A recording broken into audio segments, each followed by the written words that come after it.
Jadi, di sini saya akan menjelaskan tentang kehidupan politik dan ekonomi di Indonesia pada awal kemerdekaan masa demokrasi liberal.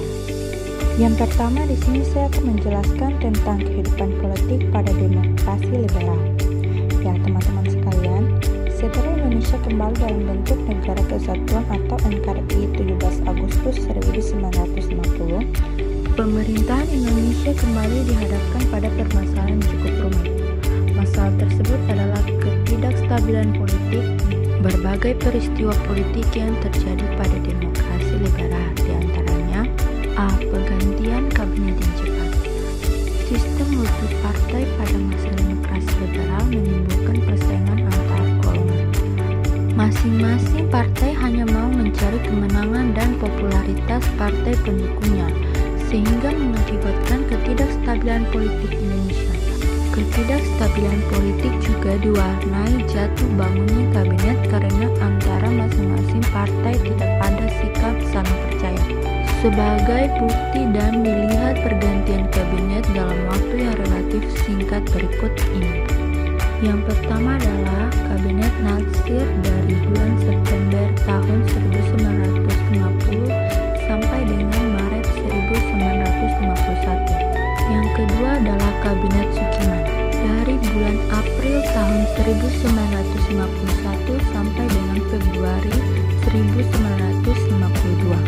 Yang ketiga Kabinet Muldoko dari bulan April 1952 sampai dengan Juni 1953. Yang keempat Kabinet Ali Sastroamidjojo I dari bulan Juli 1953 sampai dengan bulan Agustus 1955. Yang kelima adalah Kabinet Burhanuddin Harapan dari bulan Agustus 1955 sampai dengan Maret 1956. Yang keenam Kabinet Ali Sastroamidjojo II dari bulan Maret 1956 sampai dengan Maret 1957. Yang terakhir adalah Kabinet Juanda dari bulan Maret 1957 sampai dengan Juli 1959. B. Hubungan pusat dan daerah. Silih bergantian kabinet dalam waktu yang relatif singkat menyebabkan ketidakpuasan pemerintahan daerah. Karena pemerintahan pusat sibuk dengan pergantian kabinet, daerah kurang mendapatkan perhatian. Tuntutan-tuntutan dari daerah ke pusat sering tidak didengarkan. Situasi ini menyebabkan munculnya gejala profesionalisme atau sifat kedaerahan. Gejala provinsialisme akhirnya berkembang ke separatisme atau usaha memisahkan diri dari pusat. Gejala tersebut terwujud dalam berbagai macam pemberontakan, APR, pemberontakan Andi Aziz, RMS, TRI, dan Varnesta. C. Pemilu 1 tahun 1955. Pemilihan umum atau pemilu sudah direncanakan oleh pemerintah, tetapi program ini tidak segera terwujud. Karena usia kabinet pada waktu itu relatif singkat, persiapan-persiapan secara intensif untuk program tersebut tidak dapat dilaksanakan. Pemilu merupakan wujud nyata pelaksanaan demokrasi. Pemilu 1 di Indonesia akhirnya dilaksanakan pada masa Kabinet Burhanuddin Harahap.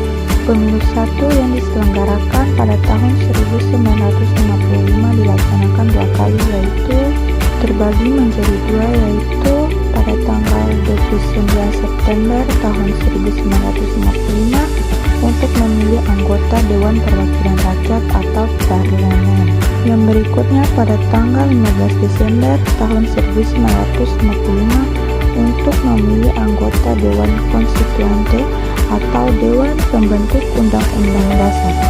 Secara serentak dan tertib seluruh warga negara yang memiliki hak memilih mendatangi tempat pemungutan suara untuk menentukan pilihannya.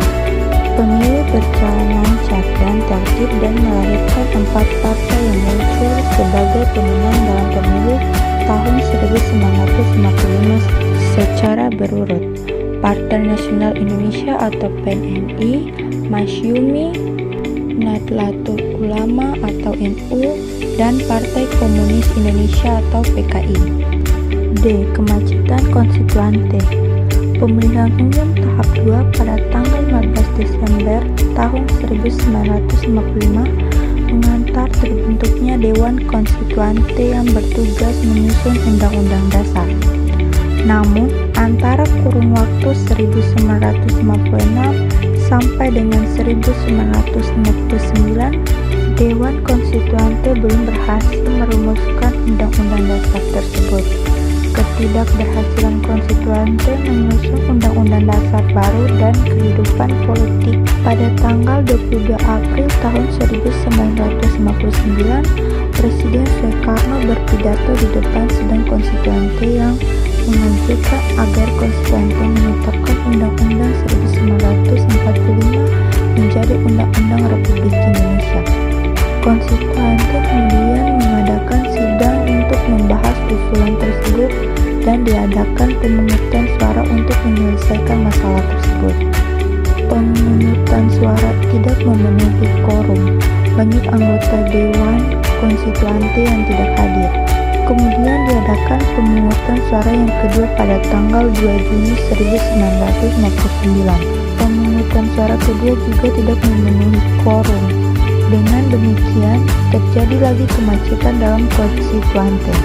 Pada tanggal 3 Juni tahun 1959, para anggota Dewan mengadakan reses atau istirahat bersidang. Ternyata reses ini tidak hanya sementara waktu, tapi selamanya. Artinya, Dewan Konstituante membubarkan diri.